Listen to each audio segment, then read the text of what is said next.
Hey, good evening, everybody. My name is Alan Thomas. I'm the founder of Rethink Dieting, and Angie is not on this one. I see right there it says Alan and Angie Thomas Rethink Dieting. So she is my wife and my reason that I do this. But want to continue our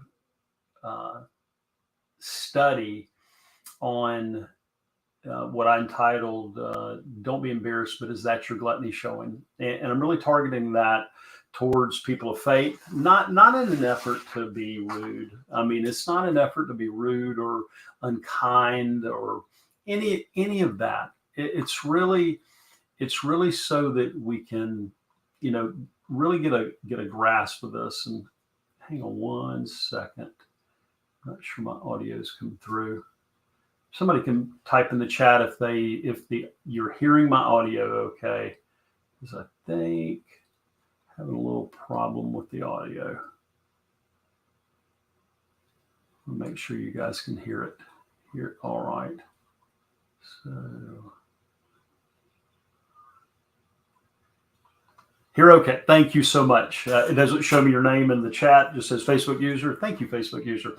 So at any rate, back to where I was. Sorry for the little technical difficulties. The challenges of the technology is always interesting, but the title "Don't Be Embarrassed, but Is That Your Gluttony Showing?" is really, it's not to shame anybody. It really isn't. That's not my intention. And for those of you that don't know much about me, in 2017, really my story is one that I understand you if you struggle with obesity.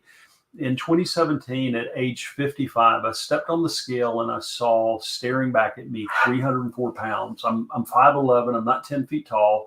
And I realized in that moment, because of my experience of decades of working in the life insurance business, I realized that I'd never met a man that was 65 years old that was more than 100 pounds overweight. And you have to keep in mind, I worked in what's called the final expense arena. I worked in the area of burial insurance for people over 65. And I could not remember meeting one. Now, I was 55. So in my mind, that meant that I was dead in 10 years. It just hit me. If the scale had said 299.9, it wouldn't have had an impact on me like it did. But it said 304. And I snapped a picture of that scale because I vowed never to see that again. And what really got my attention was not the health stuff. I mean, we talk about that so much, and I'm going to get to our Gluttony study, Bible study. But I want to just give you a perspective of why this. I want to be loud and clear. I'm not shaming anybody, but when I realized all the things it was going to cost me. It wasn't just going to cost me my health. It was going to cost me my time with my wife. My wife Angie, if you've seen her, she's a beautiful lady, married 37 years now. But she would clearly be married to somebody else. As I say all the time, I hope she wasn't looking around. I don't think she was, and I don't believe she is. But I realized there would likely be another man in her life because I couldn't put down the fort because I'd be dead. My daughter, who was 15, who's now almost 22, she would probably have another man walking her down the aisle when she got married. My three sons, I have three older sons that are, my daughter's our youngest, and three boys that are older than her. And all of them would be looking to some other man for guidance, not their dad, not the person who was really meant to be here for them. And that's what really impacted me. It was Archimedes. I use this quote all the time. Archimedes, who lived a long, long time ago, said if he had a lever long enough and a place to set it, he could move the world. Well, that was my lever long enough to move me into action. I knew that my family would likely be left without me and way before my time, not because of anything that was anybody else's fault but my own. And so after struggling with my weight for more than 30 years, really about 35 years, I vowed that day never to see that 300 on the scale again. And I released 129 pounds in 260 days. I escaped obesity once and for all. My wife, Angie, she joined in with me and we went on a public journey together. She dropped 63 pounds in 190 days. And I don't say any of that to impress you. I say it to impress upon you that I was the worst of the worst. I'm a foodie. I'm still a foodie, but it's a foodie within reason now. And so I want to say that to you, that to be hopeful, to not give up. And I want to kind of preface all this, and I do this a lot, but a lot of people say, well, and I don't know what to eat, or I don't know what I should weigh, or all these things. So let me just kind of start with these three questions that I normally start with. Number one, let's suppose that the creator of the universe, that Jesus himself, walked into your house and he had with him the version of you could have always been at your age you're at now. What does that version of you weigh? Now, that's the first thing I want you to get in your mind. So Jesus walks in, he says, hey, I want to introduce you to somebody. It's the version of you could have always been at age X, the age that you are now. What do you weigh? It's so funny. People know what they should weigh. You don't need a chart on a wall to tell you this. You know where you're at your best. You know where your weight is. Even if you haven't been there for 30 years, 40 years, 50 years, you know where you could be. Okay, so that's number one thing. The second thing is, if everybody in your family was taken hostage and the only way to get them back alive was to do something completely healthy, this is for all the people who want to tell me they don't know what to eat. But you have to do something completely healthy to get them back alive. That's their ransom, is for you to lose 1 pound a week until you reach that ideal weight, that weight that you were created to be at your current age.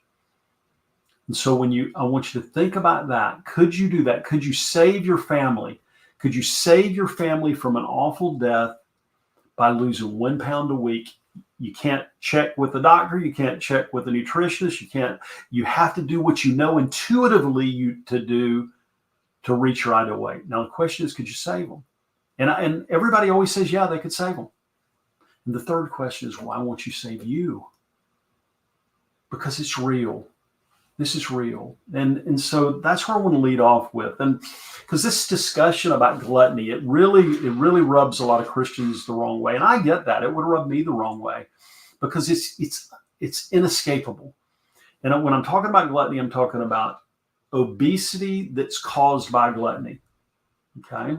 Obesity caused by gluttony. Now, I can't find any evidence where you gain weight from anything except overeating. Now, overeating for you may not be the same as overeating for me or overeating for somebody else, but for you personally, if you've overeaten, and you gain weight to the point of obesity, that's a challenge. It is. It's hard, and it's really a discussion about self-control.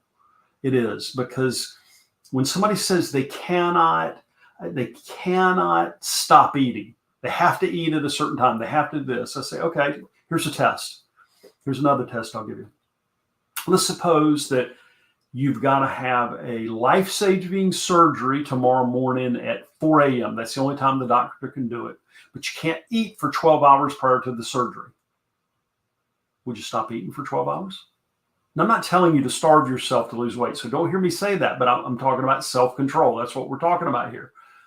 So my question is, could you not eat for 12 whole hours in order to have a life-saving surgery? Well, of course you'd stop eating, because it would become urgent and important all of a sudden, just like it would be if your family was held hostage. So the question is, it's not that we can't, it's that we won't do it. That was me for years. That was me. I wouldn't do it. I wanted what I wanted when I wanted it. And that's a self-control issue. And Proverbs 25:28 says, I believe a man, speaking of men and women, without self-control is like a city broken into and left without walls. Got no protection. So that's a bad thing. I would say clearly that's a bad thing. And then in Galatians, when it talks about these are fruits of the Spirit. Galatians 5:22 through 22. It's 5:22 to 23. But the fruit of the Spirit is love, peace, joy, peace, forbearance, kindness, goodness, faithfulness, gentleness, and self-control. Ouch. I mean, that's the fruit of the Spirit. So gluttony to me is really a fruit of the flesh. I mean, you start to think of it in those terms, and that's hard to swallow. But I know you've heard me say this a lot of time. If y'all listen to me much, and you can go into any church in the Southeast. We live near the Georgia border in North Florida. I've lived in North Carolina, South Carolina, Florida my whole life. But when you find that you go into a church and if you have alcohol in your breath, for example, and I'm not condoning drinking alcohol. I mean, I think it's fine if you can handle it, but that's a person's individual choice. But if you go into church in the Southeast and you've got alcohol in your breath, you're not drunk, you've got alcohol in your breath, and you're in leadership, they're going to swiftly invite you out of that leadership position, probably do an intervention with you. It's very likely. I mean, it really is. But if you are 100, if you're 50 pounds, 100 pounds, 200 pounds overweight, and you're in leadership in that same church, you can go, if you go to a church supper, you have 3 plates of fried chicken plus biscuits, mashed potatoes and gravy and all the fixings, and you eat a ton. The only question you'll get asked is if you want something for dessert. And that's just the way it is. And that's this hypocrisy. And that's what this really discussion is about. It's about hypocrisy. Are we going to continue to be hypocrites? And now, okay, let's suppose that you've been a glutton and it's led to obesity. What do you do about it? Well, you take a step. That's what you do. You take a step. It's not going to be solved overnight. Your obesity is not going to be solved overnight, but your gluttony can stop like that. It can stop immediately. Just as though you were the person who had to have the surgery the next morning. You can stop it right then. Does it mean it'll be perfect? No. And God doesn't call us to be perfect. He calls us to make progress. And so but if you make progress, if you stay the course, and Paul talks about running the race, running the good fight. That's what this is. If this is a struggle for you, like it's been for me my whole life, it's something, it's never going away. But I want you to get it's solvable. It is solvable. It's not your diet. Do you have to change what you eat to lose weight? Of course you do. Everybody does. I mean, I say it all the time. Do you have to exercise? Well, we've got clients who've lost more than 100 pounds that cannot exercise physically. It's a physical impossibility, but they do it anyway, because there's always a way for the committed. So I really want to invite you to see that this journey out of obesity starts with a step. It starts with a step in the direction. The journey out of gluttony starts with a step. You can become free of gluttony like that. You can immediately, like right now. You could right this second, but you're not going to escape obesity that fast. It's going to take a minute. It is. It'll take it. And people ask me all the time, how long will it take to lose weight? It's as long as it takes. And it's so fun to watch people's progress, because here's what I believe God's doing in here. This is a protection. I mean, it's no different than protection in marriage. It's like for the reason that I'm faithful to my wife is because there's benefits to it. I don't want the headache of oh my gosh, that God's wrath coming down on me for not being faithful to my wife. But it's all these blessings that I get for being faithful to her, all these blessings that we get as individuals too, when we follow what God says, when he says to run away from gluttony. And that's what he really is saying here. He's saying it because there's blessings on the other side. It's going to taste better than the 3 plates of fried chicken. Does it mean you never get fried chicken? Heck no.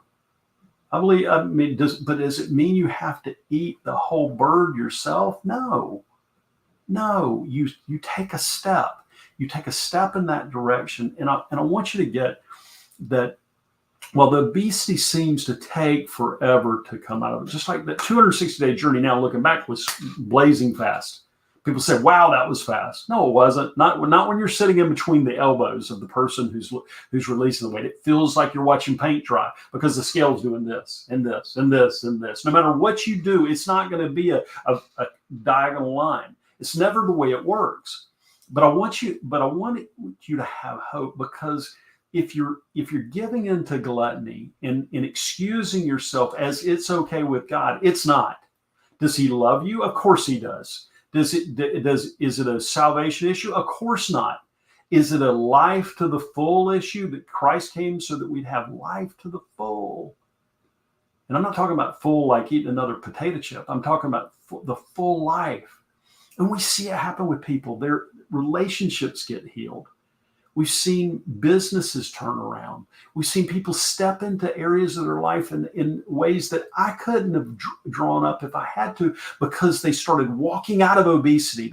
They resisted gluttony and started walking out of obesity a step at a time. And all of a sudden, people around them get inspired, not just to lose weight. I mean, does it happen? I mean, we had a client recently that came to us, and this individual had released over 150 pounds, and his wife had lost over 100 pounds. We didn't know it. She's really shy, and he just wanted to say, because he did, she did. So don't think it doesn't affect the people around you. It absolutely does. It impacts the people around you, but it's a self-control issue. And if you think you need to pray about quitting gluttony, bull. You don't. It's like, I'm going to pray about stop being unfaithful. I'm going to pray about stopping the lie. Bull. You don't need to pray about that. You just do it. And people say, well, it's hard. I can't do it. Well, yeah, you can do it for a doctor's appointment tomorrow morning. So do it now. And you do the best you can. You take a step in the direction and you start winning a step at a time. And it goes way faster. It always looks better in the rearview mirror than it did going through it. I promise you. So, but if you're struggling, you don't know what to do, you're really confused, you want some additional support, hey, check out, this is, I always show this because I want people to know this is available. Go to rethinkdieting.com, www.rethinkdieting.com, and you can go to rethinkdieting.com and you can watch a free training that Angie and I do that walks you through the step-by-step strategy that we use to lose 192 pounds together, 63 for her, 129 for me, and in 260 days. And it's what we show our clients to do. And it's simple stuff. It really is, but it works. It works every time. So, and if you want to jump on a call, if you're sick and tired of this obesity and ready to stop making excuses, but you don't want to go alone, and you know you need help, book a breakthrough call with us. Our breakthrough calls they're breakthroughs. They really are. We've seen it happen over and over and over again. And it's really, I want you to understand that call, what it is and what isn't. It's not a call where you push a button to buy the Rethink Dieting program. We don't have a place for that. Everybody doesn't get an invitation into our program. Sometimes they don't in the beginning, sometimes they will later, but because it's not for everybody. But what we do on that call is we do that out of integrity. We want to know, number one, how bad your problem with weight is. And you can say it's bad, but we want to know really how bad. What's it impacting? Is it impacting your work? Is it impacting your health? Is it impacting your life? Are you scared to death every night you go to sleep that you're not going to wake up the next morning? And we want to know how committed you are to solve it, because it's not easy. I'm not going to tell you it's easy. It's not. It's not for somebody that wants an easy way. If you're looking for a magic pill, do not book a call. I'm not your guy. But if you're looking for a solution that'll get the lasting results and where you can tap into this identity that you were created to have, book that call, and we'll walk through, like I said, what's working, what's not working, how committed you are to solve this, and if we think we can help, and if we do, we'll invite you in. But go to transformmyfuture.com/apply, book your call now, and we will come up with the next one. We'll post that in the group. And thank you guys for watching. Share it. Feel free to invite your friends to Rethink Dieting private Facebook group if they struggle with weight. And have a great evening. God bless.